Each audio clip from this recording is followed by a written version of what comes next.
Assalamualaikum warahmatullahi wabarakatuh. Bagaimana kabarnya teman-temanku yang salih dan salihah? Semoga dalam keadaan sehat walafiat ya. Amin.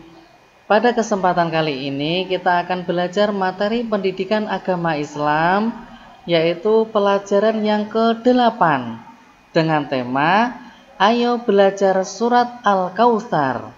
Nah teman-teman, mari kita awali pembelajaran kali ini dengan membaca basmalah bersama-sama. Bismillahirrahmanirrahim. Adapun kompetensi dasarnya ialah 1. Terbiasa membaca Al-Quran dengan tartil.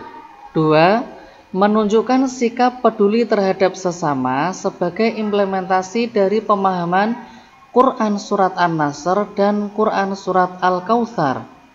3. Membaca kalimat-kalimat dalam Surat An-Nasr dan Surat Al-Kautsar dengan benar.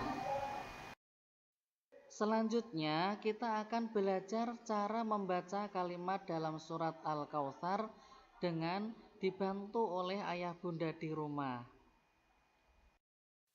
A'udzu billahi minasy syaithanir rajim. Bismillahirrahmanirrahim. Inna a'tainakal kautsar Fasalli li rabbika wanhar. Inna syani'aka huwal abtar. Shadaqallahul azim.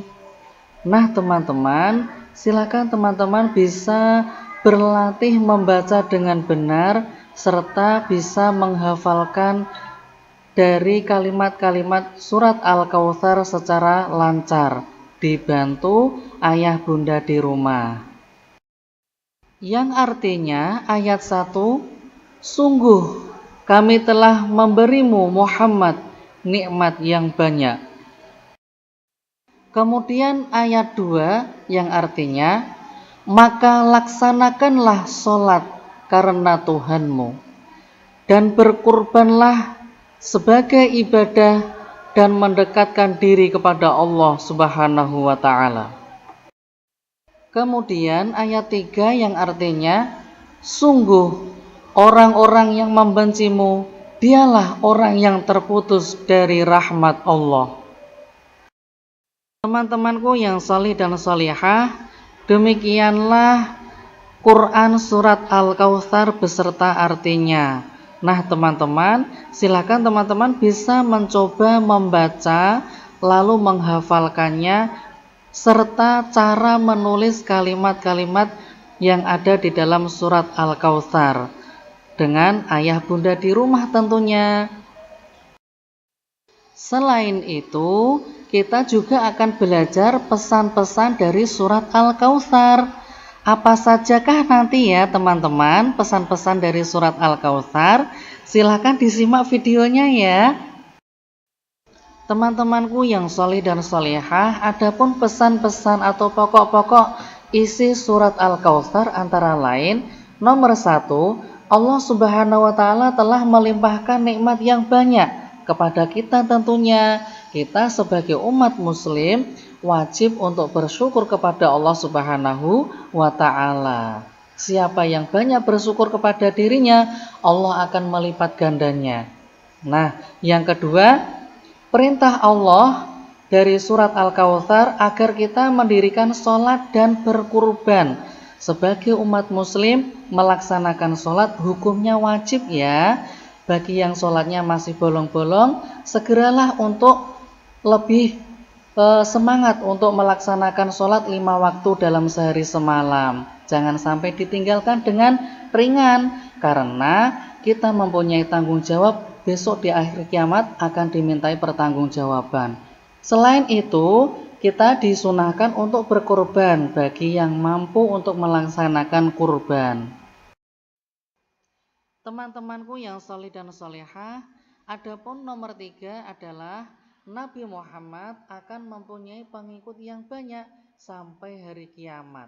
Nabi Muhammad akan mempunyai nama baik di dunia dan di akhirat, tidak sebagai yang dituduhkan pembenci-pembenci Nabi Muhammad pada zaman jahiliyah dahulu. Nah, teman-teman, silakan teman-teman juga bisa mencari referensi terkait dengan Fathul Makkah, itu terkait dengan bukti-bukti yang nyata yang dijanjikan oleh Allah Subhanahu wa taala kepada kaum muslimin pada saat itu, di mana kaum muslimin sudah tidak mampu untuk memasuki kota Makkah, namun dengan izin Allah, dengan ridho Allah, Allah memberi pertolongan kepada kaum muslimin, sehingga kaum muslimin dapat memasuki kota Makkah tanpa ada perlawanan sama sekali dari kaum kafir Makkah pada saat itu. Nah teman-teman, demikianlah pembelajaran dari surat Al-Kautsar. Surat Al-Kautsar mengingatkan kita untuk selalu bersyukur kepada Allah Subhanahu wa taala. Nikmat yang diberikan kepada Allah Subhanahu wa taala kepada kita patutlah kita syukuri. Selain itu, sholat 5 waktu yang harus kita laksanakan, kita benahi ya. Yang sekiranya kurang khusyuk, kita coba untuk lebih khusyuk lagi. Yang masih bolong-bolong, kita usahakan untuk supaya tidak bolong-bolong lagi sholatnya. Nah teman-teman, terkait dengan kurban, tadi disampaikan Pak Guru bahwa berkurban hukumnya sunnah. Namun ketika kita sudah mampu untuk melaksanakan kurban, maka dihukumi wajib. Apalagi kita mempunyai nazar untuk berkurban, maka hukumnya wajib untuk melaksanakan kurban. Selain itu teman-teman, tentunya kita setelah belajar surat Al-Kautsar mengingatkan kita bahwa keimanan kita kepada Rasul Allah, yaitu Nabi Muhammad SAW, perlu kita tingkatkan kembali, sehingga sampai detik ini kita masih mengenal, masih mempunyai keimanan kepada Allah Subhanahu wa taala dengan lantaran Nabi Muhammad SAW. Nah teman-teman, demikianlah pembelajaran dari surat Al-Kautsar. Untuk tugasnya, silakan teman-teman bisa menghafalkan surat Al-Kautsar, lalu mengirimkan pesan-pesan dari surat Al-Kautsar kepada Pak Guru. Sampai di sini dulu, kurang lebihnya Pak Guru mohon maaf. Semoga bermanfaat untuk kita semuanya. Tetap semangat dan jaga kesehatan. Wassalamualaikum warahmatullahi wabarakatuh.